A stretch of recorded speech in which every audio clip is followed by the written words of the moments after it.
নিজে না গেলে কখনোই বিশ্বাস করতাম না এই ঠাকুরটা যে এতটাই জাগ্রত। এই দেখো আমি কালকে গাড়িটা এনেছি, যেহেতু সন্ধে হয়ে গেছে হ্যালো। তার জন্য আজকে সকালে এই তো বাঁশতলা আমি চলে মার এসেছি কাছে একটুখানি। গিয়ে এই পুজোটা বাঁশতলা মা দিতে কালীর কাছে। গেছিলাম। বাঁশতলা মা কালীর কিন্তু কাছে একটু গাড়ি পুজো দেবে, দাদা অভাবিক একটা গাড়িটা আছে একটা জিনিস দেখতে যেটা ছিল। পেলাম, যে একটু দেখো গাড়িটাকে আমার সাজানো হয়ে গেছে। এখন একটু হস্তিকা এঁকে দিই, যেহেতু আমি একা, আমার দেওর আমার ছোটো মেয়েটাকে নিয়ে গেছিলাম। এখন যা যা নিয়ম কারণ আছে সেটা করছি। কিন্তু একটা কথা তোমাদেরকে আমি না বলে পারছি না, এই ঠাকুরটা সত্যিই খুবই জাগ্রত। মানে দেখো চারপাশটা মানে পাঁচিল দিয়ে ঘেরা আছে, কিন্তু ওর মাথার উপরে ছাতও হবে না, ভিতও হবে না, এরকম সিচুয়েশনে ঠাকুরটা আছে। মানে ঠাকুরটা নেই অবশ্য, তা তাকে যেখানে পুজোটা দেওয়া হয় সেই স্থানটা আছে। ঠাকুরটা কালী পুজোর সময় যখন পুজোটা হয় তখনই তাকে, পুজোটাও শেষ, তাকেও বিসর্জন দিয়ে দিতে হয়, তাকে রাখতে পারে না। এবং খুবই জাগ্রত, যে আসুনি সে একবার হলে, একবার বেশি না, একবার হলেও আসবে বাঁশতলা মার কাছে। আমি কিন্তু অনেক বছর ধরেই মনে হচ্ছে যাব যাব, যাওয়ার হয় না। যেহেতু একটা ভালো সময় আর শুভ সময় পেলাম, গাড়িটা কিনেছি, যাই মার কাছে যেয়ে একটু পুজোটা দিয়ে আসি গাড়িটা। এখানে ব্রাহ্মণ নেই, নিজে নিজেই দিচ্ছি পুজোটা। দেখো এই যে আমি যাচ্ছি এখন মন্দিরের ভিতরে, দেখেছো এই গাথা আছে এইভাবে, কিন্তু এটা ছাদ হবে না। কিন্তু সত্যি কথা বলতে আমি গিয়ে খুবই অবাক, নিজে চোখে ঘটনাটা না দেখলে কেউ বিশ্বাস করতে প্যাকেটের উপর নামায় দাও, পারবে না কি প্যাকেটের উপরে ঠাকুরের জন্য দিয়ে দাও, আর ওই সিচুয়েশনটা চিন্তা করতে হয়েছে দেবে না। ওইখানে। মাকে আমি প্রসাদ দিয়েছি, বলে কথায় আছে না, না, মা ভগবান বলতে ঠাকুরের লাশ ঠিকই আছে, কে কার ঠাকুরের কোথায় রূপে দেবা? কখন আসে মাটির উপরে? বোঝাটা আচ্ছা ঠিক আছে খুবই দাও। মুশকিল।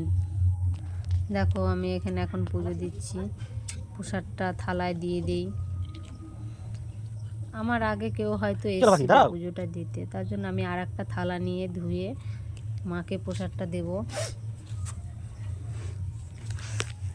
অবাক একটা জিনিস ঘটনা হয়েছে, তোমরা যদি মানে প্রথম থেকে শেষ পর্যন্ত ভিডিওটা এগারোটা ঠাকুরের দেখলেই সামনে নাও। তোমরা বুঝতে পারবে এবং জানতে পারবে। দেখো মাকে আমি প্রসাদটা দিয়ে দিয়েছি, ভোগটা দিয়ে দিয়েছি। দেখো মাকে যেটুকু দেবো সেটুকু তো আর তোলা যায় না, তার জন্য মাকে আলাদা করে দিয়েছি, আর একটু আলাদা করে যেটা বাড়ির জন্য আনবো সেটা আলাদা করে নিয়ে এসেছি। মাকে ফুলটা দিচ্ছি। আমি ভাবতে পারিনি যে আমার সামনে, আমার চোখের সামনে এরকম ঘটনা হবে। সত্যি আদৌ আমি ভাবিনি, ধূপমোমবাতি কিন্তু ধরাও। আমার খুবই ইচ্ছে ছিল যাওয়ার, অনেক দিন ধরে যাওয়ার হয় না হয় না।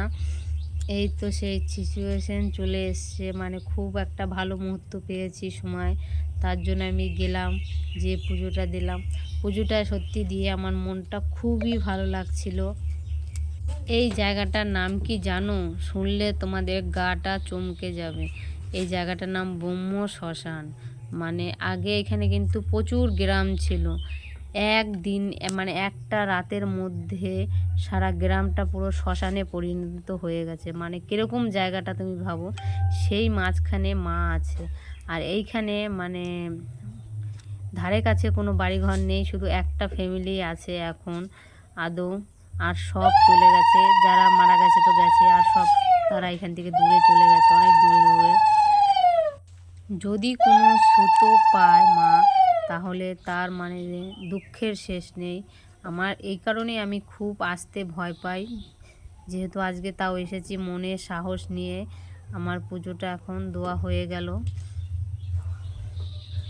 দেখো এখনই দুর্দান্ত একটা ঘটনা আমি দেখতে পাবো, আমি ভাবতে পারিনি যে এরকম সিচুয়েশন আমার সাথে। দেখো আমি এখানে পুজোটা দোয়াটা যেই আমার শেষ হয়ে গেল, কোথা থেকে একটা কুকুর এসে, মানে আগে কিন্তু ছিল না, ফট করে কুকুরটা এসে আমার আমি যে মাকে প্রসাদটা দিয়েছি সেই প্রসাদটা ফট করে এসে কিন্তু মুখ দিল। এই সাইডেও কিন্তু প্রসাদ ছিল, সেটা কিন্তু করলো না। ফট করে এসে আমি আবার মাকে একটু গঙ্গা, জানি না কে, বলা মুশকিল কে কার রূপে কখন আসে। তাছাড়াও আমি তার গায়ে একটু গঙ্গার জল ছিটিয়ে দিলাম। তারপরে একে একে দেখতে পেলাম, দেখো এখানে আরও দুটো আছে, ওদেরকেও প্রসাদটা আমি দিলাম, যে ওরাও একটু খাক। এখানে দুজন আছে, দুজনকেও আমি ভাগ করে প্রসাদটা দিলাম, যে ওরাও খাক।